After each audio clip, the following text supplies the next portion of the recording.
ECOWAS and African Union ambassadors say African leaders are determined to drive out terrorism and unconstitutional changes in government, which they describe as the two major threats facing the continent.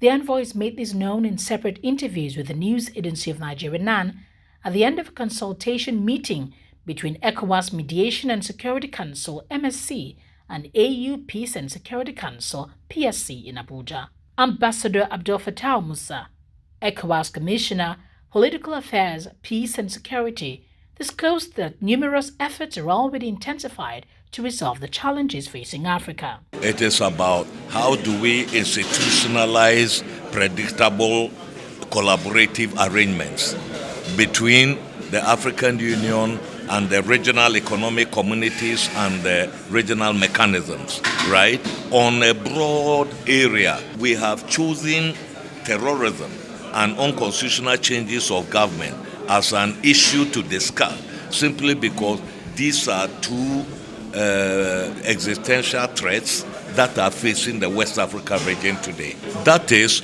we are going to have a very clear roadmap on joint action between ECOWAS and the African Union on the challenges facing West Africa, and also a framework to raise resources together, because without the resources, it is very difficult to implement all the beautiful ideas on paper. So it handled a whole lot of issues. So this meeting is supposed to bring us together on something like a roadmap as to how we interact to engage to meet the exigencies of the time. Also speaking, Ambassador Musa Nuhu, Nigeria's permanent representative to ECOWAS and chairman of MSC, said ECOWAS is leveraging synergy with AU, sister regional economic groups and global partners to tackle Africa's terrorism and unconstitutional change of government challenges. We are talking about coordination and synergy on approaching so many emerging issues. The continent is witnessing so many challenges on unconstitutional changes of government, terrorism, banditry, and other forms of menaces.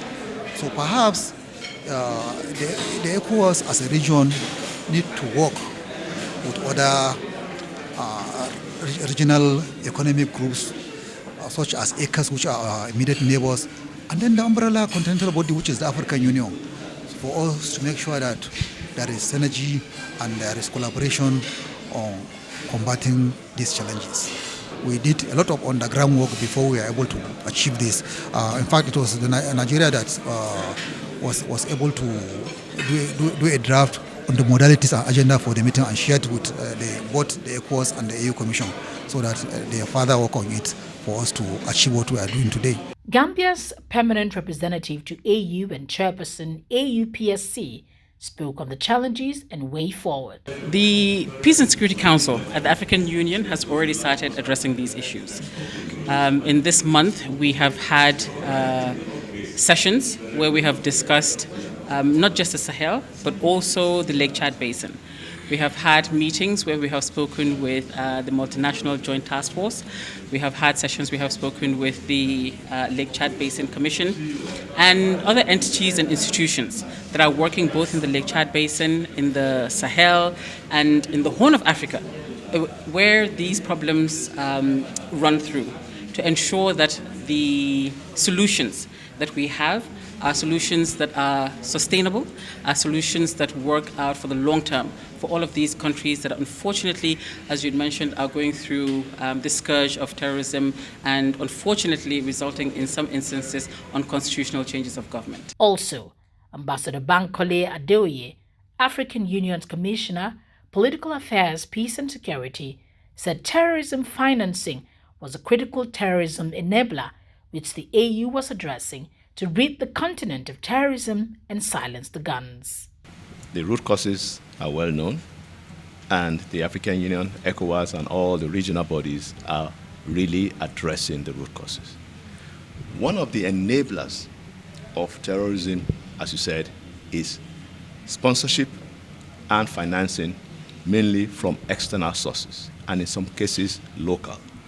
Therefore, you need an effective financial intelligence system that really looks at the global picture, and working with the UN Office on Counterterrorism, working through our own African Union Center on the study and research of terrorism, we are addressing this cause because it is necessary to nip in the bud the financing.